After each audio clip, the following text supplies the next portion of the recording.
പൂവിളിയും പുഞ്ചിരിയുമായി വീണ്ടും ഒരു പൊന്നോണക്കാലം കൂടി. ഓണമെന്ന് കേട്ടാൽ ഓർമ്മ വരുന്നവയിൽ പ്രധാനമാണ് ഓണപ്പൂക്കളവും ഓണത്തപ്പനും.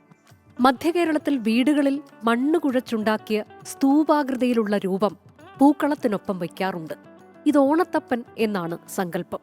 മാദേവർ, തൃക്കാക്കരയപ്പൻ എന്നിങ്ങനെയുള്ള പേരുകളുമുണ്ട് ഓണത്തപ്പന്.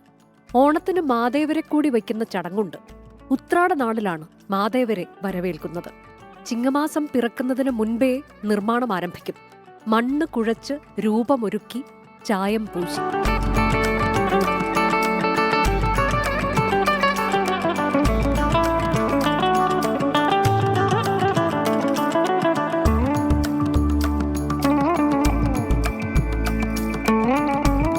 കളിമണ്ണ് വെച്ചാണ് ഓണത്തപ്പം പണിത് എതിരേക്കേണ്ടത്. ഈ എതിരേറ്റ് കഴിഞ്ഞാൽ ഈ സാധനം എടുക്കാൻ പാടില്ല.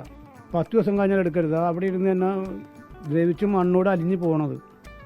ഓണക്കാലത്ത് പല കുടുംബങ്ങളുടെയും വരുമാനമാർഗം കൂടിയാണ് ഓണത്തപ്പന്മാർ. 5 തൃക്കാക്കരയപ്പന്മാരെയാണ് സാധാരണയായി പൂക്കളത്തിനൊപ്പം വയ്ക്കുക.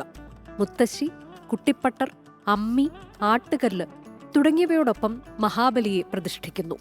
പൊന്നോണത്തെ വരവേൽക്കാൻ ദിവസങ്ങൾ ബാക്കി നിൽക്കെ പൂക്കൾക്കൊപ്പം ഓണത്തപ്പനും വിപണിയിൽ സജീവമാണ്. ഒരു സെറ്റിന് 150ഉം 200 രൂപയും മുതൽ വലിപ്പത്തിനനുസരിച്ചാണ് വില. ഇതിൻ്റെ ഡിമാൻഡ് വെച്ചാൽ ഓണക്കാലം ആകുമ്പോൾ ഇത് വാങ്ങിച്ചിരിക്കുക ആൾക്കാർ. തൃപ്പൂണിത്തുറയാണ് മെയിൻ കച്ചവടം. ഞങ്ങൾ 15 വർഷമായി ഇവിടെ കച്ചവടം വാങ്ങിയിട്ട്. ഈ 15 വർഷം ഞങ്ങൾ വിറ്റ് തീർത്തിട്ടാണ് പോകണം. എല്ലാവരും പരിചയക്കാരായ എല്ലാവരും വന്ന് വാങ്ങി. നല്ല സാധനമാണ് കൊടുക്കുന്നത്. പൂക്കൾക്കൊപ്പം വിപണിയിൽ നിറഞ്ഞു നിൽക്കുന്ന ഓണത്തപ്പനും ഓണവിപണിയിലെ മനം കുളിർക്കുന്ന കാഴ്ചയാണ്. ഓണക്കാലത്തെ നിറസാന്നിധ്യം ഓണത്തപ്പന്മാർ ഇതിനോടകം തന്നെ ഓണവിപണിയിൽ സജീവമായി കഴിഞ്ഞു. ഇനി പൊന്നോണത്തെ വരവേൽക്കാനുള്ള കാത്തിരിപ്പിലാണ്